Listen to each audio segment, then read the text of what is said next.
Welcome back to All About the Geek. Jason Isaac, the Tyrant Director here, and today we are going to be doing some cosplay work. At Emerald City Comic Con this March, I plan to dress as Jason Todd's Red Hood from the DC Batman universe. The pistols that you saw in the intro, as well as that I'm holding in my hand right now, are a pair of Nerf Rival 18-500s. They shoot little foam balls, but at Emerald City Comic Con and at PAX, they require your Nerf guns be deactivated. So while I could just throw a coat of paint on them and get them ready to go, I wouldn't actually be allowed to use them at the con or bring them with me. So today's video is going to be about taking them apart, ripping the guts out, and since I'm going to have them in two pieces, it'll be easier for me to fill in the place where it says Nerf Rival there on the side. I don't know if the camera is going to focus. Focus! Focus! All right, so I'm going to fill that in with resin and let it sit for 24, 48 hours before I do the next layer of work, which will be sand it down so that way it's nice and flush. Do some other decoration, probably with plastic cards, maybe a little bit of wood, whatnot, to really dress these up so they look like something Jason Todd would be using in universe. Then there'll be some painting, and that's all going to happen in the next videos. Hopefully I can do it in one, but depending on how things go, I'm kind of weather dependent for spraying outside, etc. But subscribe, hit the notification button, and you'll know when the next pieces go up. Let's break these down. All right, so here's one of the pistols that I'm going to be disassembling.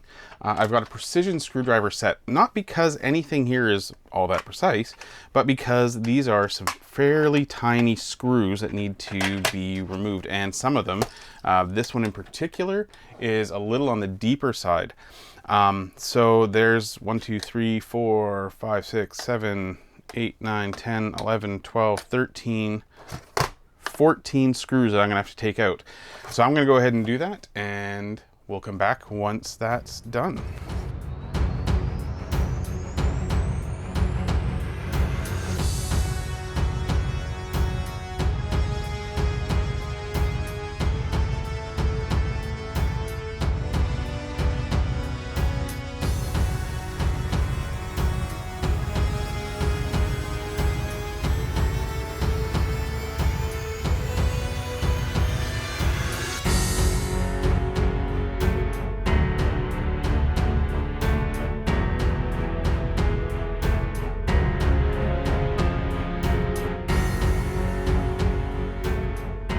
All right, so that is a disassembled Nerf Rival.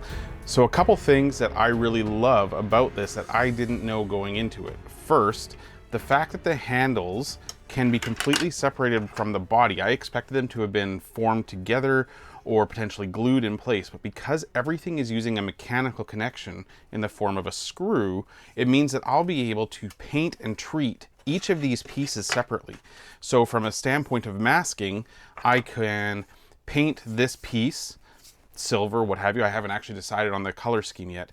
If you have some suggestions on colors that I should do, specifically when it comes to the handles, I'd like to do something fancy, please leave those comments in the section below. Anyway, so I can mask off just a portion of it, work with these individual pieces. Some of the doodads like this, which is just the D-clip at the back, I can, again, paint that separately.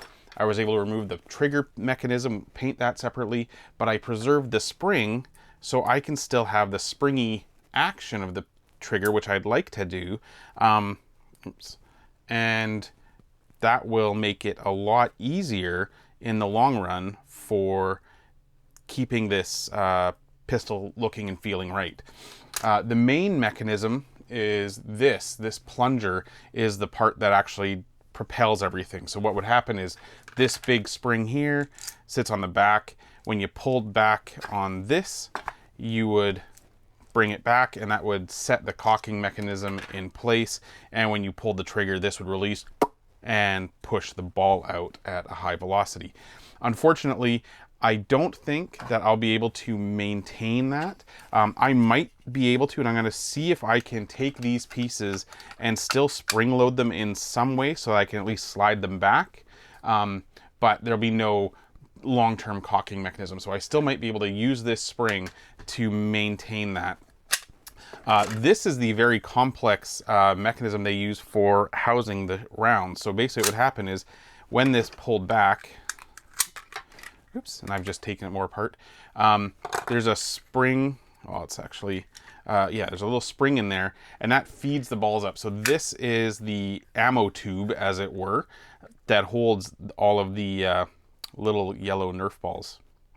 All right, so the next step is to disassemble the other one and fill in this spot here where it says Nerf Rival with this 2-part easy resin. I've never worked with this before, but it's supposed to be used for, you know, using a rubber mold to make a piece of art with or whatnot. I think it'll work fine for my purposes. It'll probably be a little overkillish. So let's just get on with that. So jump cut.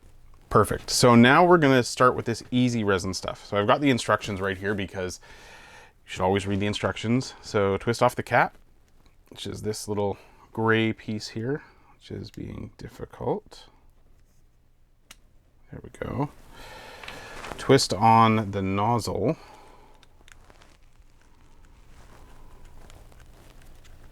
Which will only go on one way. There we go. And it says not to use the first inch of the dispensed material. So let's just, well, that's weird. It just looks neat as it's going through there. First inch, I'm not going to use, so I'm going to use a little bit more just to make sure that that's good. That's pretty runny. So now I'm just going to put it in all over this Nerf Rival bit. It's a little probably excessive. There's probably a easier product, a different product I could have used, but this is what was readily available at my local gaming store. And it seemed like something that was going to be pretty straightforward to use. I could have used something like green stuff, but honestly, again, I think that's a little overkill for this, although this is also overkill. So one overkill versus the other. I chose the lesser of the overkills. Once I've got this all gooped on, my plan is to kind of scrape it off using just a piece of cardboard.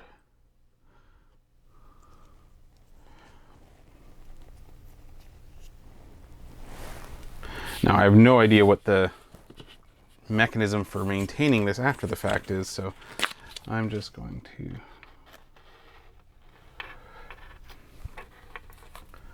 see how that goes. Oh, nice blob. So note, you should always prepare your work surface for this sort of work. I did not.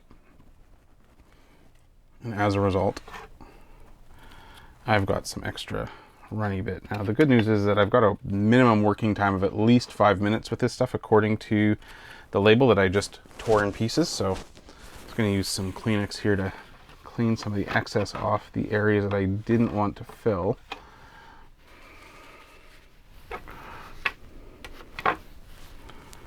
And a little bit more over here. I can already tell that it's starting to set up a little bit. It looks like I'm going to need to fill in that L a little bit more and be a little more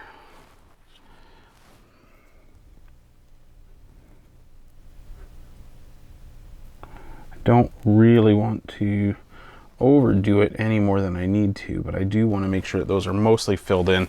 Otherwise, when I'm doing some of the painting effects later on, they are going to show up. So I'm just going to put a little bit more, and then I'm going to skim it and leave a little bit more than I need.